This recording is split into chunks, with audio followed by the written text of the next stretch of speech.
এক্ষেত্রে তো যে তড়িঘড়িভাবে দেহ লোপাট করা হয়েছে, দেহ পুড়িয়ে ফেলা হয়েছে, এখন ওই ভিডিওগ্রাফি হয়েছে বলা হচ্ছে, সেটার উপর নির্ভর করে আমার মনে হয় দুধে অনেক গোয়েন্দা আছেন যারা আড়ালে রয়েছেন, যারা আড়াল করছেন।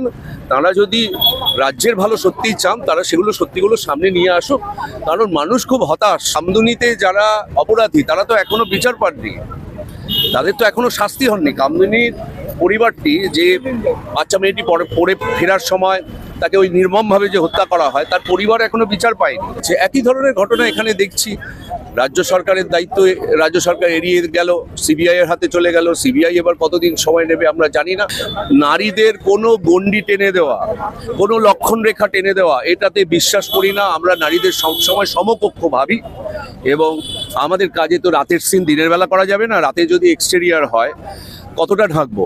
তো সুতরাং আমাদের কাজে নারীরা আসবেন। এই ধরনের আলাপ আলোচনা বোঝা যায় যে সরকার যারা চালাচ্ছেন তাদের মধ্যে, তাদের চিন্তার মধ্যে ক্ল্যারিটি নেই, তাই জন্য এসব আলাপ আলোচনা হচ্ছে, কিন্তু এগুলো লাগু হবে না।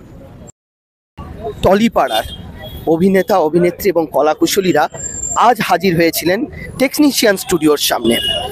আর আজকে সেই জনরোষ এবং অভিনেতা অভিনেত্রীদের এই যে বিচার চায়ের যে দাবি, সেটা কতটা জোরালো সেটা অবশ্যই আপনাদেরকে এই ভিডিওতে দেখতে হবে। এই বিচার চাই, এই কথাটা আজ ছড়িয়ে পড়েছে সমাজের সর্বস্তরে। তাই সঙ্গে থাকুন এবং ভিডিওটি অবশ্যই দেখুন কতটা সংবেদনশীল আজ এই অন্ধকার দিনে আমরা কোথায় যাচ্ছি। চারপাশের যা অবস্থা তা মনকে খুব বিষণ্ণ করে। কারণ এতগুলো দিন পেরিয়ে গেল, 2 সপ্তাহ পেরিয়ে 3 সপ্তাহের দিকে এগিয়ে গেল, এখনো সেই মা চোখের জল ফেলছেন।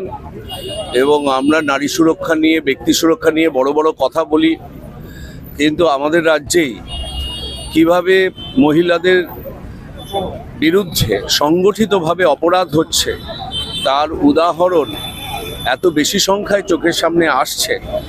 সেটা বীরভূম হোক, সেটা কামদুনি হোক, সেটা পার্ক স্ট্রিট হোক, বা এই যে আরজি করে যে ঘটনা ঘটে গেল, এরকম অসংখ্য ঘটনা। কামদুনিতে যারা অপরাধী তারা তো এখনো বিচার পাননি, তাদের তো এখনো শাস্তি হননি। কামদুনির পরিবারটি, যে বাচ্চা মেয়েটি পড়ে ফেরার সময় তাকে ওই নির্মমভাবে যে হত্যা করা হয়, তার পরিবার এখনো বিচার পায়নি। যারা হত্যা করেছে বলে প্রাথমিকভাবে নিম্ন আদালত নির্দিষ্ট করেছিল, তারা সুপ্রিম কোর্টে গিয়ে বেলে রয়েছেন, ঘুরে বেড়াচ্ছেন, রোজ টিভি দেখছেন, আনন্দ করছেন। তার কারণ সেখানে গাফিলতি রয়েছে। রাজ্য সরকারের তরফ থেকে যথাযোগ্য প্রমাণ দিনের পর দিন কোর্টে উপস্থিত না হওয়া, এটা তাদের সুযোগ করে দিয়েছে। একই ধরনের ঘটনা এখানে দেখছি।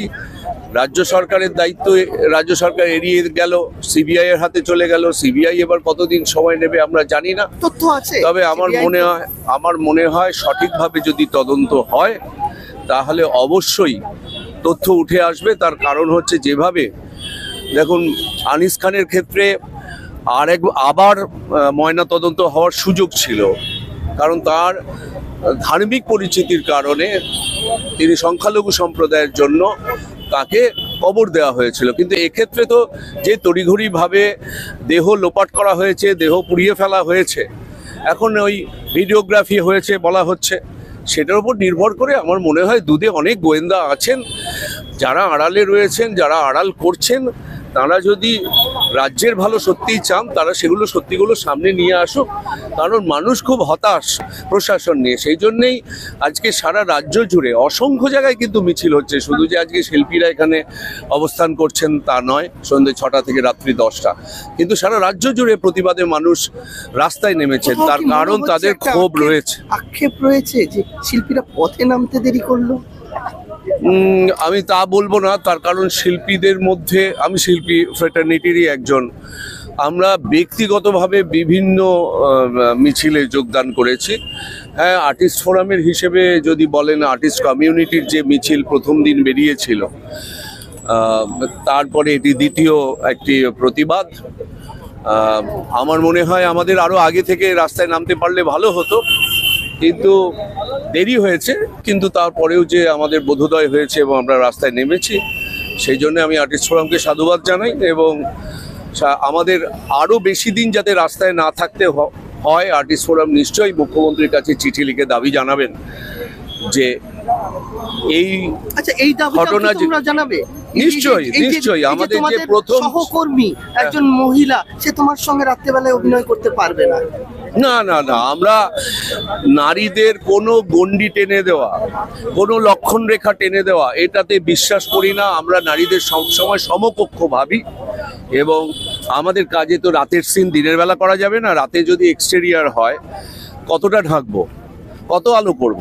তো সুতরাং আমাদের কাজে নারীরা আসবেন। এই ধরনের আলাপ আলোচনা বোঝা যায় যে সরকার যারা চালাচ্ছেন তাহলে তাদের মধ্যে, তাদের চিন্তার মধ্যে ক্ল্যারিটি নেই, তাই জন্য এসব আলাপ আলোচনা হচ্ছে, কিন্তু এগুলো লাগু হবে না। মহিলারা তাদের প্রয়োজনে বারবার রাস্তায় বেরোবেন, আমরা তাদের কি করে সুরক্ষা দিতে পারি তার কথা ভাবতে হবে। আমাদের ভিডিও ভালো লাগলে লাইক এবং শেয়ার করুন। কমেন্ট সেকশনে গিয়ে জানান আপনাদের মতামত। কোথায় থেকে দেখছেন সেটাও আমাদের জানাবেন, তাহলে আমরা বুঝতে পারবো কত দূর আমরা পৌঁছতে পারলাম। আরও ভিডিও পেতে আমাদের চ্যানেলটি সাবস্ক্রাইব করুন এবং প্রতি মুহূর্তে আপডেট পেতে প্রেস করুন পাশে থাকা বেল আইকন।